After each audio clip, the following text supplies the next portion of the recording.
अब gear CRM में inquiries को कैसे मैनेज करना है वो हम देखेंगे आगे।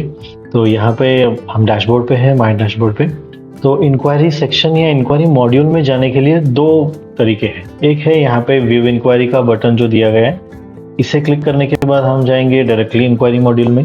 या दूसरा ऑप्शन है कि आप यहाँ पे ये 3 लाइंस पे क्लिक करो एंड बिजनेस डेवलपमेंट और इंक्वायरी पे क्लिक करना है, तो वही सेम मॉड्यूल ओपन हो जाएगा। तो हम इजी वाला ऑप्शन यूज करते हैं जो डैशबोर्ड पे शॉर्टकट दिया है, तो व्यू इंक्वायरीज पे क्लिक करते हैं, तो यहाँ पे इंक्वायरी मॉड्यूल ओपन हो जाएगा। अभी जो यूजर लॉग्ड इन है उसको अपने जो रिकॉर्ड्स हैं जो उसने खुद ने ऐड किए हैं या उसको जो असाइंड है वही इंक्वायरीज दिखेंगे, बाकी यूजर्स की नहीं दिखेंगे unless and until hierarchy access वैसे सेट किया गया है। हमने हायरार्की एक्सेस का डिटेल्स देखा था यूजर्स मैनेजमेंट के वीडियो में। तो जैसे अगर जो बंदा लॉगिन कर रहा है वो जो यूजर लॉगिन कर रहा है उसका मैनेजर या उसके मैनेजर जो भी है या सीनियर मैनेजर है या मैनेजमेंट है, वो सारा डेटा देख सकते हैं। ओके, तो यहाँ पे लिस्ट ऑफ इंक्वायरीज मिलेंगी। तो लिस्ट में पूरा इंक्वायरी का आईडी या ये इंक्वायरी का कोड बना है क्या, कौन सी कंपनी में है। जैसे यहाँ अब गियर में मल्टीपल कंपनीज हम मैनेज कर सकते हैं। जैसे हमारा कोई जीएसटी कंपनी है, एक नॉन जीएसटी कंपनी भी है, तो वो 2 कंपनीज या 3 कंपनीज 5 कंपनीज, ऐसे कोई कंपनीज का लिमिट नहीं, आप मल्टीपल कंपनीज मैनेज कर सकते हो।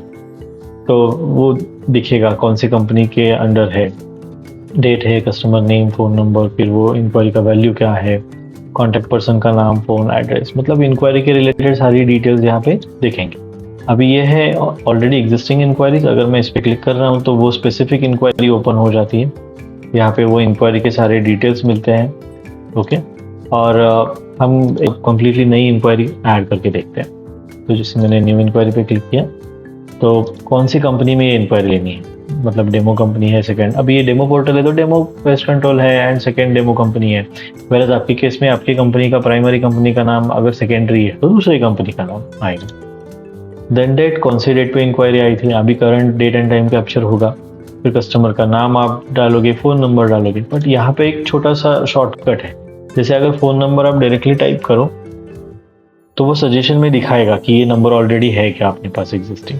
अगर है तो मैं जस्ट सिलेक्ट कर रहा हूँ तो वो इंटीमेशन देगा कि ये कस्टमर की इंफॉर्मेशन ऑलरेडी हमारे पास है, मतलब ये कस्टमर ने ऑलरेडी हमारे यहाँ पे इंक्वायरी प्लेस की थी। कस्टमर का नाम ये है, do you want to auto fill the details, मैं यस पे क्लिक कर रहा हूँ।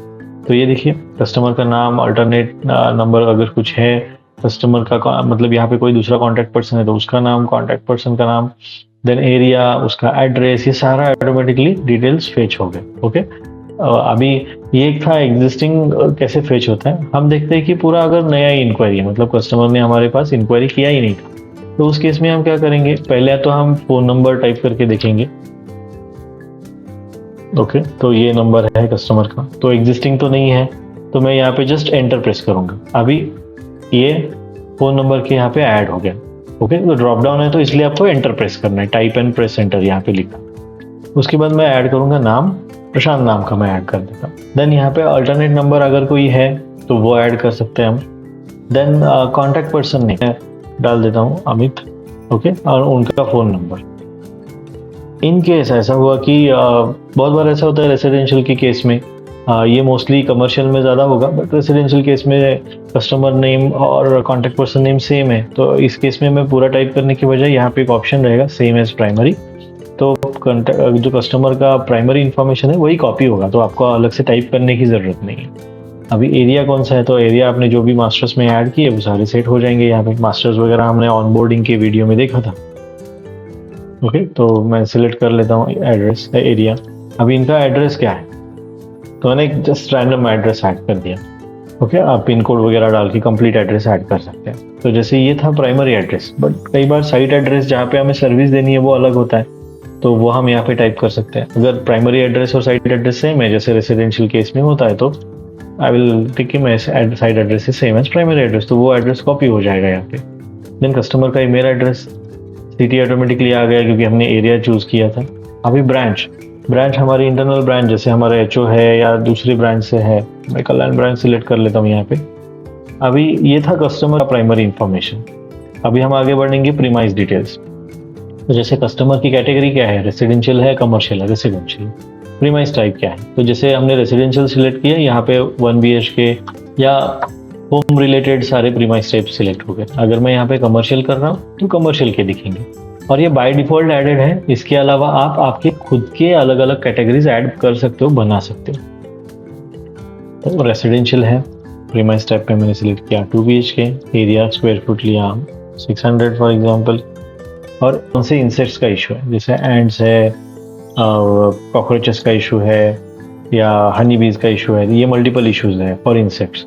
रोडेंट्स का भी कुछ है क्या, जैसे रैट्स का इशू है, और बर्ड्स एंड अदर्स में जैसे बैट्स का वगैरह भी इशू है। तो आप इससे मल्टीपल सिलेक्ट कर सकते हो, और इनके भी मास्टर दिए गए हैं।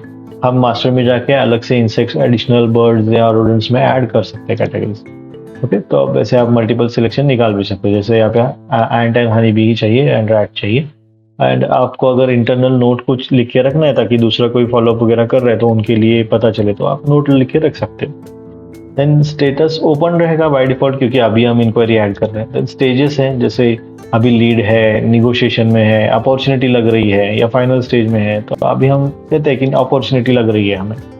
प्रायोरिटी क्या है कि कस्टमर का अर्जेंसी कितना है, मतलब उसको अर्जेंटली चाहिए, या मीडियम है, अभी है तो चलेगा, नहीं है तो चलेगा, लो मतलब ऐसे इंक्वायरी किया लगता है, मतलब उतना इंटरेस्टेड है नहीं, तो हाई सेट कर देते हैं। सोर्स क्या है, ये सोर्स के भी डिफॉल्ट कुछ मास्टर्स ऑप्शन एडेड होते हैं। इसके अलावा आप अपने बना सकते हो अलग से सोर्स मास्टर में जाके। देन असाइन टू, अभी मैं एडमिन से लॉगिन कर रहा हूँ, मैं लीड ले रहा हूँ, बट इसका फॉलोअप मैं नहीं करने वाला हूँ, मैं किसी टीम को मेरे फॉरवर्ड करने वाला हूँ। तो मैं यहाँ से ड्रॉप डाउन में सिलेक्ट करके यहाँ पे सर्च भी कर सकता हूँ। मैंने जस्ट सिलेक्ट किया, अभी प्रीमाइस डिटेल्स ऐड हो गए इंक्वायरी के सर्विस सेक्शन। अभी ये इशू के लिए हमने उनको सर्विसेज क्या क्या रिकमेंड किया है, तो रिकमेंडेड सर्विसेज का डिटेल्स आ जाए। जेल प्लस जनरल है, सर्विस टाइप क्या है, तो ईयरली 12 सर्विसेज है। तो ये कह रहा है कि इसका प्राइसेस डिफाइंड नहीं है, आप मैन्युअली ऐड कर। तो 7500 मैंने प्राइस ऐड किया। अभी टैक्सेबल कंपनी है तो टैक्सेस ऑटोमेटिक आ गए, अगर दूसरी नॉन टैक्सेबल कंपनी है तो टैक्सेस ऑटोमेटिकली 0 हो जाएंगे। सेव। अभी एक सर्विस हमने रिकमेंड की है, और एक सर्विस रिकमेंड की है हमने, जैसे अभी हमने जेल प्लस जनरल रिकमेंड किया था, वैसे हमने रोडेंट सर्विस भी रिकमेंड किया है। अब ये 2 BHK क्यों आ रहा है, क्योंकि हमने प्राइमरी प्रीमाइस डिटेल्स में 2 BHK सिलेक्ट किया था, और ये आप चेंज भी कर सकते हो डिपेंडिंग ऑन नीड। तो ईयरली टू 6 मंथ्स में एक चेकअप है, इसका 3500 है, एंड GST ऑटोमेटिकली सेट हुआ है। तो ऐसे आप मल्टीपल, जैसे 5-6 सर्विसेज आपने रिकमेंड किए तो वो ऐड कर सकते हो। विजिट्स, हम जब विजिट प्लान करेंगे तो ये इंक्वायरी रिलेटेड, जैसे इंस्पेक्शन विजिट है या सेल्स मीटिंग है, तो वो सारी विजिट यहाँ पे दिखेंगे। फॉलोअप्स हम यहाँ पे ऐड कर सकते हैं। अगर ये इंक्वायरी रिलेटेड कुछ अटैचमेंट है, जैसे विजिट होके आने के बाद कुछ लिखना है आपको, या कुछ कोई भी डॉक्यूमेंट है, तो ये स्पेसिफिक इंक्वायरी के लिए आप यहाँ पे अटैच कर सकते हो। तो अभी मैं ये इंक्वायरी को सेव ना करते हुए अप्लाई चेंजेस करता हूँ। तो इससे क्या होगा कि इंक्वायरी तो सेव हो जाएगी, बट हम सेम पेज पे रहेंगे तो इसमें डेटा एडिशनल ऐड कर सकते हैं। तो ये सिस्टम हमें अलर्ट कर रहा है कि इंक्वायरी तो सेव हो गई, पर आपने फॉलोअप नहीं ऐड किया है। फॉलोअप बहुत इंपॉर्टेंट होता है, क्योंकि अगर हम फॉलोअप मिस कर रहे हैं तो चांसेस है इंक्वायरी लूज हो जाएगी। तो यहाँ पे मैं ओके करता हूँ, तो सिस्टम हमारे लिए एक फॉलोअप विंडो भी खोल के दे रहा है। तो फॉलोअप कब करना है हमें, मैं कहता हूँ कि आज का फॉलोअप सेट करना है। फॉलोअप नोट क्या है, कॉल फॉर फॉलोअप या मीटिंग। अगर एग्जिस्टिंग आपने कुछ ऑलरेडी डाला था तो वो सजेशन में दिखेगा, नहीं है तो आप नया डाल सकते हो, जैसे call for sales meet, date, finalisation, जो भी व्हाटएवर, मतलब मैं जो सैंपल डाल रहा हूँ। ओके, और एंटर प्रेस करना है तो वो सिलेक्ट हो जाएगा, सेव, और फिर मैं सेव पे क्लिक कर रहा हूँ। तो हो गया इंक्वायरी सेव हमारा। तो दिस इज द इंक्वायरी, ये इंक्वायरी है। यहाँ पे सारा डिटेल्स दिख रहा है। यहाँ पे और भी चीज़ें, जैसे आप यहीं से आपकी इंस्पेक्शन विजिट क्रिएट करके हमारे सेल्स पर्सन को हम असाइन कर सकते हैं। तो सिंपल है, जस्ट क्रिएट इंस्पेक्शन विजिट पे क्लिक करना है, विजिट रिकॉर्ड ऐड हो गया, ओपन हो गया। अब यहाँ पे टेक्नीशियन या सेल्स पर्सन जिसको असाइन करना है, आप ड्रॉप डाउन में से नाम सिलेक्ट कर लो एंड सेव कर लो। तो उनको जो ऐप है उनका मोबाइल ऐप अपगियर मित्र, उसमें दिखने लगेगा कि आज हमें ये इंस्पेक्शन विजिट करनी है। आप इंस्पेक्शन विजिट का डेट वगैरह चेंज कर सकते हो, वो हम विजिट्स में ज़्यादा डिटेल में देखेंगे। ओके, तो यहाँ पे इवन हम ये देख सकते हैं कि ये विजिट सेक्शन में गए तो हमने कौन सी विजिट प्लान की है, किसको असाइन की है, कौन से डेट के लिए, तो कल के डेट के लिए विजिट प्लान हमारी हो चुकी है। ओके, तो ये है इंक्वायरी। हम अगले सेशन में देखेंगे कि हम कोटेशन कैसे इंक्वायरी से बना सकते हैं या डायरेक्टली कोटेशन कैसे बना सकते हैं। ओके, और फॉलोअप तो हमने ऑलरेडी देखा था, डैशबोर्ड पे कैसे कंप्लीट करना है, और यहाँ से आप नया फॉलोअप भी ऐड कर सकते हो। ओके, जैसे मैंने नया फॉलोअप कुछ ऐड किया 2 दिन के बाद का और सेव किया, तो वो इंक्वायरी के लिए सेव हो जाए। This was all about inquiry, and thank you.